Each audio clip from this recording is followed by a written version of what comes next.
Vous là, venez avec moi une seconde. Nous sommes à Paris le 21 décembre 1911.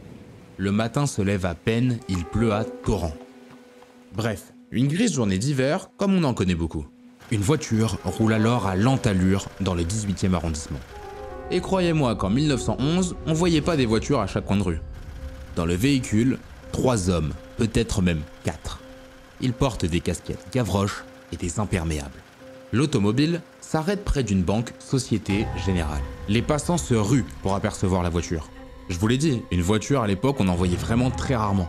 Mais enfin, cette journée pluvieuse avait l'air tout à fait banale. Sauf que tout à coup, les hommes se jettent sur un coursier de la Société Générale. Les balles fusent, on lui dérobe son sac. La foule est terrorisée. Ni une ni deux, la voiture démarre à toute vitesse pour s'échapper sous la pluie torrentielle. Le gang derrière ce braquage à main armée, une certaine bande à Bono.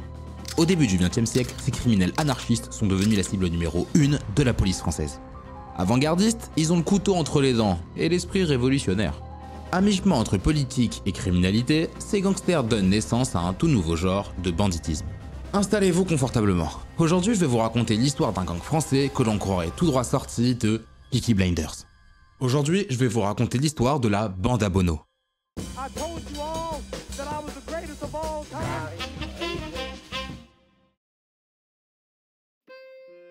Ah, la belle époque. Y a pas à dire, on trouvera sûrement jamais meilleur nom pour désigner une période de l'histoire française.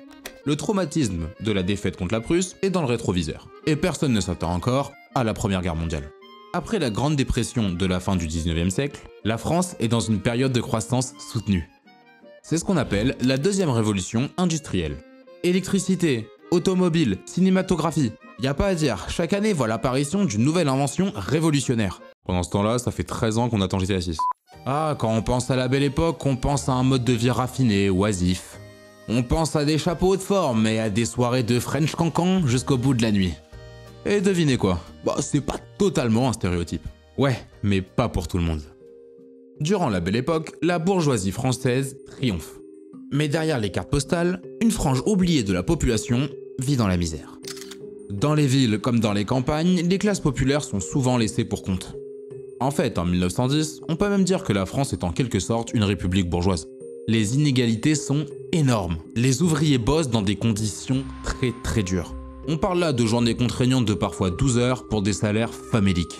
Alors pendant que ladies and gentlemen sifflent des bons crus dans les cabarets parisiens, bah, pas loin de là, les classes populaires commencent à se rebiffer. Dans les bistrots, dans les arrière-boutiques, dans les entrepôts, un courant révolutionnaire prend de l'importance. L'anarchisme. L'idée, c'est simple. On abolit l'État, les patrons, la propriété privée. Bref, vivre dans une société sans hiérarchie basée sur la solidarité. Beaucoup de grèves éclatent alors, en particulier dans les mines et les chemins de fer. De plus en plus, les rues s'embrassent quand les ouvriers se plaignent de leurs conditions de vie.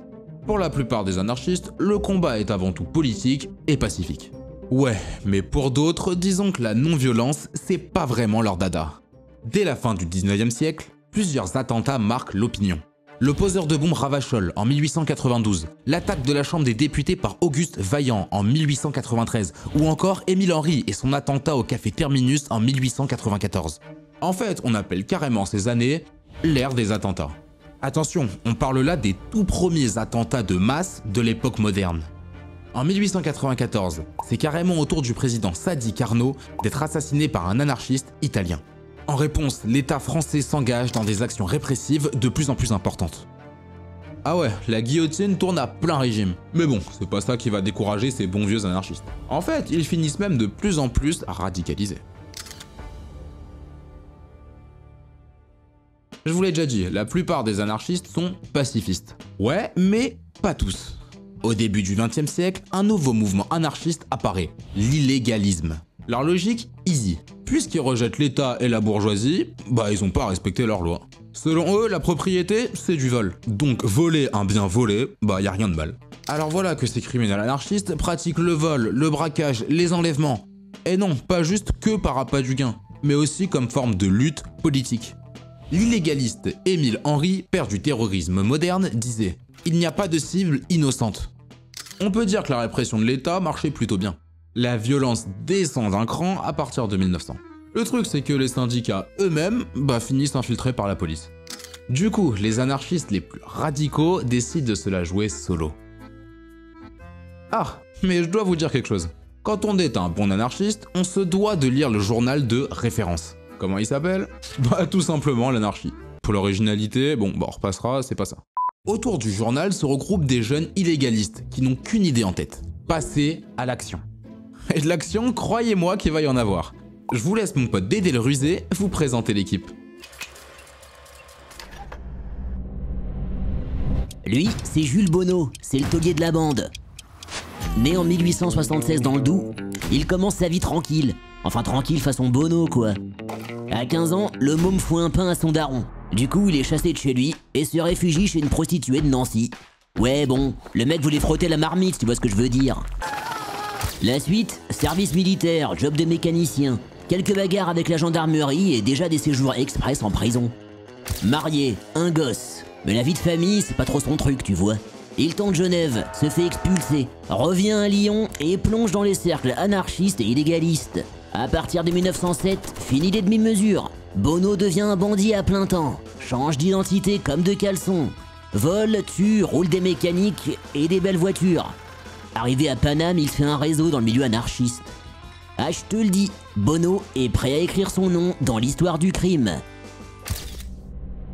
Lui, c'est Raymond Caïman, mais dans le milieu, on l'appelle plutôt Raymond la Science. Tout le temps qu'il dit, on m'appelle ainsi parce que je connais pas mal de choses et pour mes amis, j'ai autant de science en mon cerveau que l'on peut en trouver dans les livres. Rien pigé. Fils de cordonnier, pote d'enfance de futurs bandits, Raymond est celui qui préfère les bouquins aux bagarres. Enfin, une petite torgnole de temps en temps, ça le dérange pas trop, tu vois. Photographe de formation, caissier et typographe pour le journal L'Anarchie, le Lascar connaît les chiffres, les mots et les plans comme personne. Ah ouais, c'est le plus haut QI de la boîte. On dit qu'il peut résoudre une équation pendant qu'on braque une banque. Bref, Bonneau c'est les muscles, Caïman c'est les neurones.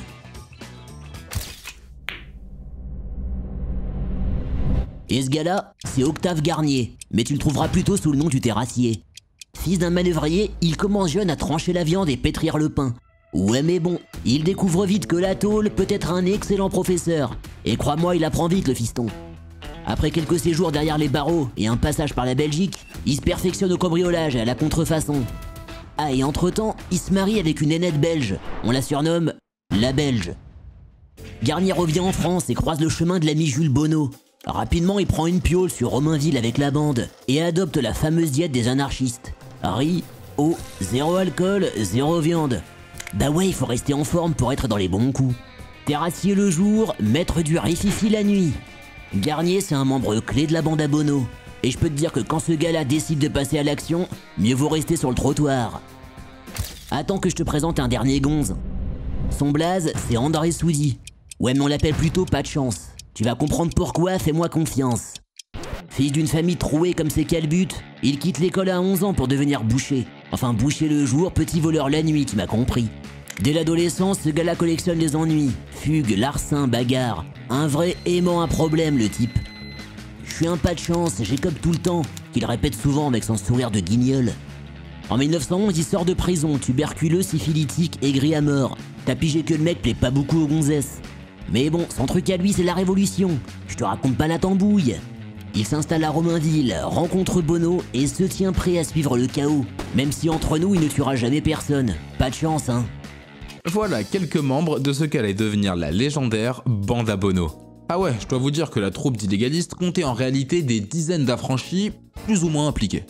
En tout cas, ce qui est sûr, c'est que nos Peaky Blinders ouvriers sont prêts à en découdre.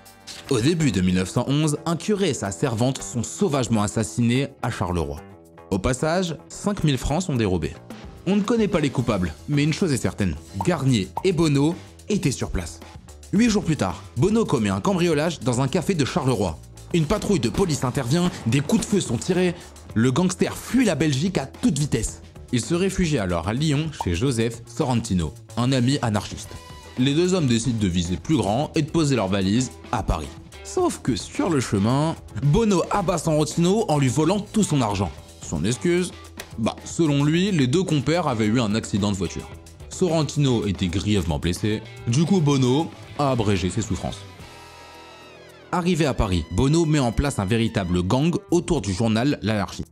Le 14 décembre 1911, Bono, Garnier et Caïman volent une voiture, une Delaunay Belleville. Pour la petite info, ce bolide valait la bagatelle d'1 million d'euros actuels. Une semaine plus tard, ce sont eux qui attendent patiemment que la Société Générale de la rue Ordonnaire ouvre ses portes. Et là, place au grabuge. Sous la pluie battante, ils agressent le coursier, lui volent sa recette et s'enfuient en voiture. La bande à Bono venait d'écrire l'histoire. Et oui, il s'agit là du tout premier braquage motorisé recensé. Oh, faut que je me calme. Le coursier est grièvement blessé, mais s'en sort miraculeusement. Le lendemain, la fameuse auto du crime est retrouvée à Dieppe. La presse française ne parle alors que de ce braquage spectaculaire. Ah ouais, le vol a lieu en plein jour. Les bandits n'ont même pas pris la peine de cacher leur visage. Pas de masque, rien. Et cerise sur le gâteau, ils ont fui en automobile. Quelle histoire. Le buzz est là, oui. Mais niveau pactole, c'est pas le jackpot du siècle. Bono et ses copains sont déçus. Finalement, le butin utilisable n'est pas plus élevé que 5000 francs. De vous à moi, ça vaut pas le coup de risquer la peine de mort pour 5000 francs. Le gang est dépité. Non seulement ils ne sont pas devenus riches, mais en plus ils se savent traquer par la police. L'anarchiste Rirette, Maître Jean, se rappellera. Ce qui manquait le plus à la bande, c'était l'organisation. Vous avez vu, niveau voix et tout, on a bossé Ouais, Bono et ses amis n'avaient vraiment pas bien préparé leur coup finalement. Peut-être, mais maintenant ils étaient allés trop loin et ne pouvaient plus reculer. L'attentat de la rue Ordonnaire marque ainsi le point de départ d'une fuite en avant. Elle sera rapide, désespérée, suicidaire, ponctuée de crimes sordides et de hold-up sanglants. Le 31 décembre 1911, Bono et sa bande fuient en Belgique. Arrivé là-bas, ils tuent un homme ainsi que son valet pour lui dérober son véhicule. Quelques jours plus tard, 2 vieillards fortunés sont aussi assassinés à Thiers. Après une enquête fastidieuse, la police impute finalement ce crime glauque à la bande à Bono. 27 février 1912. Un agent de police est assassiné par des tireurs. C'est encore la bande à Bono, et ils sont encore dans une belle voiture. Anarchiste, mais les gros gamos, eux, ils kiffent ça. En entendant un coup de feu, Bono demande « On a crevé un pneu ?» Garnier répond « Non, un flic ». Les hold-up, cambriolages et meurtres surviennent alors de façon hebdomadaire. La police commence à bien comprendre le modus operandi des gangsters. Surtout, elle infiltre le mouvement anarchiste pour mettre main sur les brigands. Depuis le braquage de la rue Ordonnaire, la question n'était pas de savoir s'ils allaient se faire arrêter, mais quand. Et devinez qui sera le premier à tomber? Évidemment André Soudy, le fameux pas de chance. On découvre dans ses poches un broing chargé de 8 balles et une somme de 1900 francs en or et en billets. Une semaine plus tard, c'est au tour de Raymond Lascience de se faire arrêter. Caïman refuse net de répondre aux questions qu'on lui pose et décide de garder la même attitude pendant tout le procès. La police peut enfin célébrer quelques victoires. Ouais, mais elle peut pas encore totalement pavoiser, car il manque un homme, et pas des moindres, Jules Bono. Le problème, c'est que si Bono n'a pas freiné les crimes, on n'arrive toujours pas à mettre la main sur lui. Le 27 avril 1912, la police le surprend dans sa cachette de Choisy-le-Roi. Il est hébergé par un autre membre du mouvement anarchiste. Bono a le temps de se retrancher au premier étage de la maison et se barricade. Si bien que le chef de la sûreté préfère faire cerner les alentours et attendre les renforts plutôt que de donner l'assaut. Un long siège commence, mené en personne par le préfet de police, Louis Lépine. Bono sort de temps en temps sur le perron et tire sur ses ennemis. Il est évidemment accueilli par des rafales de tirs, mais parvient à chaque fois à s'en sortir indemne. Le temps passe et la police tergiverse sur la façon de mettre fin au siège. Au même moment, Bono se sait mort et commence à rédiger son testament. Finalement, la police décide tout simplement de faire sauter la maison. Grièvement blessé dans l'explosion, Bono prend encore le temps de terminer son testament avant de rendre l'âme. C'est la fin d'un des plus célèbres criminels français.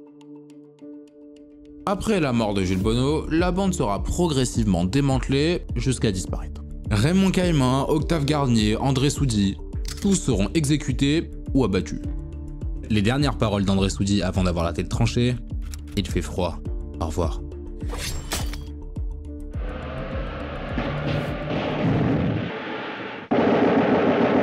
Les gangsters, c'est comme dans les films. On sait que c'est des salauds, mais on peut pas s'empêcher d'avoir un petit peu de sympathie pour eux quand même. La bande à Bono a marqué son époque, grâce à un certain romantisme anarchiste. Un pont entre désespoir et défiance envers une société perçue comme injuste. Mais quand débute la Première Guerre mondiale, le romantisme anarchiste passe vite de mode. Alors, que retenir de la bande à Bono? Bah, les gangsters sont restés jusqu'à aujourd'hui parmi les plus fameux de l'histoire du banditisme français. Puis il faut réaliser que la bande utilisait des technologies jamais vues à l'époque, que ce soit dans leur armement ou dans leurs véhicules. Les criminels étaient bien plus en avance que la police de l'époque. Tiens, regarde Bono. Les perroquets, c'est comme les hommes. Si tu les sors de leur cage, ils se contentent de rester dessus. C'est ça qu'ils appellent la liberté. C'était la bande à Bono. Au fil des films, des livres, des séries, bah la bande à Bono est devenue un symbole absolu de l'insoumission et du crime. Ah, y a pas à dire, hein, c'est une vraie histoire hollywoodienne. Sauf que la fiction et la réalité, bah c'est pas la même chose. Je vais pas casser l'ambiance, mais nous nous trompons pas. Jules Bono et sa bande sont loin, mais vraiment très loin d'être des exemples. Et voilà pour l'histoire du soir. D'ailleurs, si vous aimez ce qu'on vous propose, bah n'hésitez pas à vous abonner. C'est gratuit et ça nous fait kiffer. Bah ça serait bête de se priver, non? Bon allez, moi je vous souhaite une très bonne nuit à tous.